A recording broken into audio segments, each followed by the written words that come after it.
कौन चेहरा? वो चेहरा कि काफिर देखे तो मोमिन बने और मोमिन देखे तो सहाबी रसूल बने। ऐसा चेहरा कि देखने वाला देखता है, और अगर अभी कलमा नहीं पढ़ा है तो कलमा पढ़ लेता है, और बाद में देख लेता है तो सहाबी रसूल बन जाता है। कैसा रसूल? जिनकी खुशबू, और कौन खुशबू? पसीने वाली खुशबू।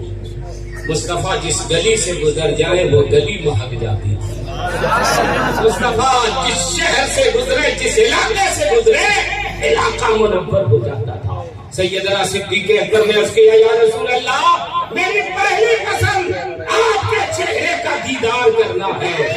और उसकी तकमील कहा कि सैयदना सिद्दीक़ अकबर ने गारे सौर में मेरे नबी हिजरत कर रहे हैं, कुफार ने मक्का ने तलवार से घेर लिया मेरे आका के हुजरे मुबारक को। हुक्म हुआ महबूब हिजरत कीजिए, मदीना शरीफ जाइए। अब इस्लाम मक्का शरीफ से नहीं, मदीना शरीफ से फैलेगा। सरकार वहां से निकले, हजरत अबू बकर के घर पहुंचे। देखा हजरत अबू बकर दरवाजा खोल करके, चिराग जला करके रात में बाहर खड़े किसी का इंतजार कर रहे हैं। जैसे ही अपने आका को देखा, दौड़े, कदमों पे गिरे, दस्ते मुबारक को बोसा दिया। या रसूल अल्लाह, इतनी रात मेरे आका कैसे जहमत की, क्या हुक्म है? मेरे आका ने फरमाया, अबू बकर, हिजरत करने का हुक्म हो गया, मक्का शरीफ छोड़ने का हुक्म हो गया, अभी रात में निकल जाना है, चारों जानिब दुश्मन लगे हुए हैं, यहाँ से चलो। सरकार मैं हाजिर हूँ, मगर अबू बकर तुम बताओ, इतनी रात में चिराग जला के, दरवाजा खोल के किसका इंतजार कर रहे थे? तो सैयदना सिद्दीक़ अकबर ने अर्ज़ किया, या रसूल अल्लाह, अबू बकर आपके अलावा किसका इंतजार कर सकता है? अबू बकर मालूम था कि आज ही मैं हिजरत करूंगा। सुनो दीवानगी किसको कहते हैं? तुम्हें मालूम था आज ही हिजरत करूंगा? या रसूल अल्लाह, यकीन के साथ नहीं मालूम था, मगर आपने फरमाया था किसी वक्त हिजरत का हुक्म हो सकता है, उसी दिन से मैं दरवाजा खोले आपका इंतजार।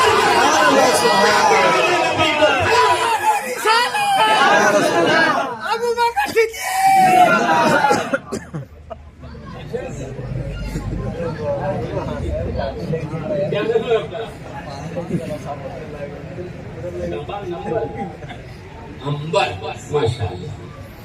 अरे है ना, मौलाना शाबान अंबर साहब फरमाइश कर रहे हैं, महबूब भाई, मैं बिहार में पढ़ता था, इसको बहुत पहले पढ़ता था, मगर आज ये है, देखिए कहीं टच होता है तो इंशाल्लाह कोशिश करेंगे कि वो कलाम पढ़े। जो उनको बोल दीजिए आप सुभान अल्लाह, से बोल दीजिए या रसूल अल्लाह।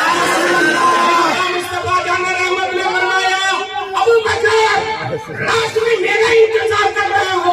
हाँ सरकार, अबू बकर की गैरत को ये गवारा नहीं है कि मैं अंदर में रहूं और मेरे मुस्तफा को दरवाजे पर इंतजार करना।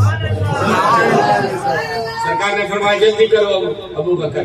2 ऊँटनी मंगाई गई, एक पे मेरे नबी सवार हुए, एक पे सिद्दीक़ अकबर सवार हुए। शहर से बाहर निकले, एक जंगल की तरफ गए, एक पहाड़ है, उसी में गारे सौर है, ऊपर ऊँटनी को नीचे छोड़ा, गारे सौर में चढ़ने लगे, पहाड़ के ऊपर मेरे आका। तो सरकार का तलवार मुबारक पत्थर, नोकीली पत्थर से जख्मी हो गया, जख्मी हुआ, खून बहा। सैयदना सिद्दीक़ अकबर ने देखा, तड़प गया, या रसूल अल्लाह, मैं बैठ जाता हूँ, आप मेरे कांधे पर सवार हो जाओ, मैं आपको लेकर के चढ़ जाऊंगा। हजरत 3 किलोमीटर ऊपर है वो गारेसौर वाला पहाड़, अभी तो 5000 फीट है। वो पहाड़ कितना ऊंचा है? 5000 फीट। अंधेरी रात, नोकीली पत्थर, दुश्मन चारों जानिब। सिद्दीक़ अकबर करे, सरकार मैं ऊपर चढ़ता हूँ, मगर आप मेरे कांधे पर सवार होइए, मैं लेके चढ़ जाऊंगा।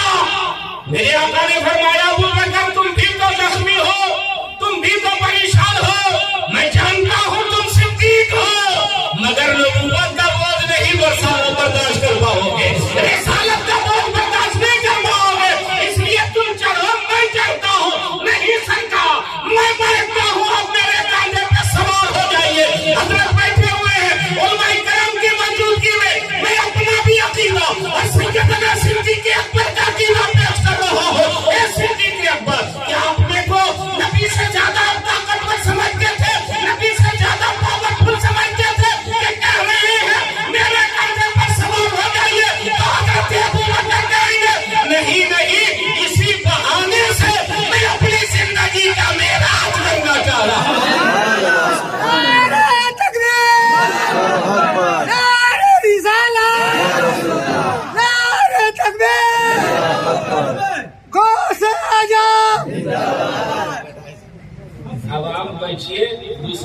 मौका देना है ना। माशाल्लाह बहुत लगाए, अल्लाह आपको अच्छा रखे हैं।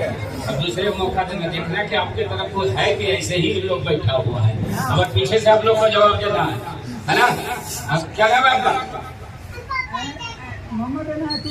मोहम्मद अनायतुल्लाह साहब, माशाअल्लाह बहुत अच्छा नारा लगा रहे हैं। अब आइए सुनिए, हम चाह रहे हैं कि इसको सुने, जहाँ नारा लगाने का है वहाँ लगाइएगा। मेरे आका मुस्तफा जान रहमत सल्लल्लाहु अलैहि वसल्लम ने